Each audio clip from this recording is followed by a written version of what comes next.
Welcome back to Livie'S Lovelies, your inspirational craft channel, and I'm your host, Fam the Fabulous. For more ideas, inspiration, swaps, and challenges, click the link in the description below to join our craft community, the Maker Exchange, on Facebook. Welcome back to the Lovely Lab. If you're new to the channel, I'm going to encourage you to go ahead and click that subscribe button now so you don't miss any of the lovely crafty uploads that we bring up here on this channel. And if you are a current subscriber, thanks so much for coming back. You know, you could be watching anybody else's channel, anybody else's video, but you chose to watch this one, so I thank you. Now, I was asked by a viewer in one of my previous, creative, I don't know, I think it was a plan with me, what this was that I was using, or what was stored in it. And so I figured, let me go on ahead and share with you guys the one main piece of washi storage that I have. Now, many of you probably already are on to this, but for those who are not hip to it, Hobby Lobby, I believe, is where I purchased this from years ago. I store a lot of my jewelry pieces, charms, and jewelry findings in these containers, these storage containers. And so I just wanted to show you, so this is what it looks like. I count it, so it's mostly the the regular size washi, and then you've got this size, and then there's a few of the tiny little ones. I counted in total, and there's still a little bit of room for a few more, but there's 70 pieces, 70 washi rolls in here. 70. So I know that there are many of you, like Faith from Faithful Mess, who, this is probably the tip of the iceberg in terms of the amount of washi that they have. But for me, I'm gonna say, between 70 and 100, that's enough for me, because I don't use it that often.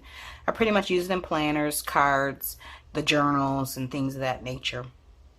But the reason why I wanted to share that with you was not so much the storage container itself, but I wanted to share with you this part, which is how I decorated it. So beneath this ugly paper, it's not ugly because I put it on here because it's butterflies, and I do love butterflies, but the color scheme really isn't. This isn't me on any given day. I'm not a pastel girl, but this was really a trial and error type thing, and I wanted to see if the paper would lay down, if it would stay, and it did. So rather than just leave it or tear it off, I just threw some doilies on top of it, and that's fine for me because this isn't like decoration in my craft space. This is just going in a drawer. Anyway, so I'm gonna move right along so you guys can get the gist of what I'm talking about. Underneath this, so what I did was I lightly sanded the insert part of this box. If you can see, there's a little bit of a ledge here, okay? And so it has like an inset. So I lightly sanded the inside of that, and then I applied a thin coat of Mod Podge. And then once before I did that, what I did was I actually took the paper, flipped it over, and traced the inset so that I could have a measurement to cut from. And so I cut that out, and once I made sure that it fit in here just so, I then went on ahead and put the Mod Podge down. Once the Mod Podge was down, I laid the paper down, and made sure to I lightly, very lightly, spritzed it with water. That's a little trick I picked up from Roxy from